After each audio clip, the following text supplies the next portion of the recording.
Welcome to your Faroe Islands, September 2024 news update. Mm. It's kind of like we're giving you a preview of all the local headlines from that month. So we'll cover a little bit of politics and business and culture and health and environment and sports. Just kind of a taste of everything that was happening in the Faroes. Yeah, so let's dive right into the world of politics. Parliament returned from their summer recess on September 2nd for their autumn session. And right away, it looks like a major focus for them was a new fisheries deal with the UK, which was agreed upon on the 5th. Oh, yeah. Fisheries are so central to the Faroes economy, so any agreement with the UK is definitely going to have a big impact. And speaking of impact, the government released its budget proposal on September 9th. Right, and it didn't take long for those coalition disagreements over the proposed tax cuts to hit the headlines. Hmm. By the 13th, the debates were in full swing. At the same time, proposed changes to the child protection law on the 18th sparked some concern from municipalities. So yeah, quite a bit happening on the local political scene. But then on the 23rd, the Prime Minister headed off to Brussels for a meeting with the EU Commission. Yeah, always a significant event given the Faroe Islands' relationship with the EU. And then rounding out the month, the Nordic Council held its general meeting in the Faroe Islands on the 27th. A busy month for politics, for sure. Okay, well, let's shift gears now and look at what was happening in the world of Faroes business. Okay, well, Bakkafrost made headlines on September 3rd with their purchase of a brand new large well boat. This gives you an idea of the scale of their operations within the salmon farming industry. Oh, yeah. And then on September 7th, Atlantic Airways announced an expansion of their route network. So that means more travel options to and from the islands. Always a good thing. For sure. And on the 12th, a brand new shopping center opened its doors in Tvøroyri. This is a big development for the island of Suðuroy. Could have some interesting impacts on the local economy. Yeah, very cool. And for anyone involved in the business world, the Chamber of Commerce hosted a conference on digital marketing on the 17th. Mm-hmm. Then on September 24th, the Oil Industry Association held their annual general meeting. And finally, tourism in the Faroe Islands broke records on September 30th. So that signals continued growth in this sector. Okay, well, let's take a look at some of the cultural events that took place during the month. September 1st marked the start of a new school year for students across the islands, of course. And on the 6th, Steinprint, the lithographic workshop in Torshov, opened a new art exhibition. Yeah, always great to see the arts thriving. Mm-hmm. On September 14th, a Faroes film was screened at an international film festival, showcasing local talent on a global stage. There were also a couple more, kind of niche events in September. The 20th was Stamp Day in Meavager, a day for philatelists to rejoice. Right, right. And for those interested in local agriculture, the Agricultural Agency hosted their autumn festival on the 26th. Okay, well, let's turn our attention to health and the environment. A new study on stress amongst Faroese people was published on the 4th.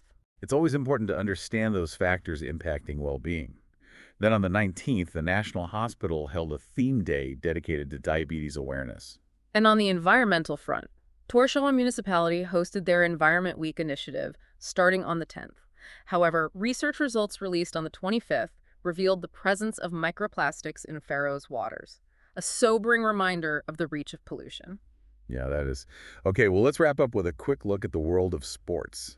The big football match of the month took place on the 8th, with HB and Key facing off. That match ended in a draw. For running enthusiasts, the National Half Marathon Championships were held on September 15th, and on the 22nd, the Faroes national football team competed in a Nations League match. And finally, to end the month on a high note, the Faroe Islands defeated Iceland in a handball match on the 29th. So that brings us to the end of our September 2024 news roundup. Great. Now let's take a moment to delve a little bit deeper into some of these stories and consider, the broader implications for the Faroe Islands. Welcome back. Yeah, it's interesting to see how some of these, seemingly separate news items can actually be connected when you start to look at the bigger picture. Oh, for sure. Like take that new fisheries deal with the UK. It's not just about how many fish they can catch, right? Mm-hmm. It has implications for international relations and the environment, too. Exactly.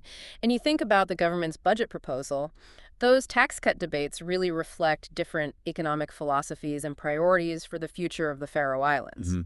And that new shopping center in Føroyar, that's not just about giving people more places to shop. No, it represents a significant investment in the island of Suðuroy, and it could potentially attract new residents and boost the local economy. Yeah, speaking of economic impact, those record-breaking tourism numbers are great news for the Faroes economy, of course. But it also makes you think about the impact of increased tourism on the environment and local communities. Right, raises questions about how to balance economic growth with sustainability. For sure. And those microplastics research results, pretty alarming. Yeah, it's a stark reminder that even in a place as remote as the Faroe Islands, we're not immune to the global impact of pollution. So what does all this mean for you, the listener? Well, it means that staying informed about what's happening in the Faroe Islands can provide a deeper understanding of the forces shaping this unique place. It's about connecting the dots, seeing the patterns, understanding the ripple effects of events. And behind the headlines and economic figures are real people navigating the complexities of modern life. That study on stress amongst Faroe's people highlights the importance of considering the well-being of individuals and communities. Absolutely.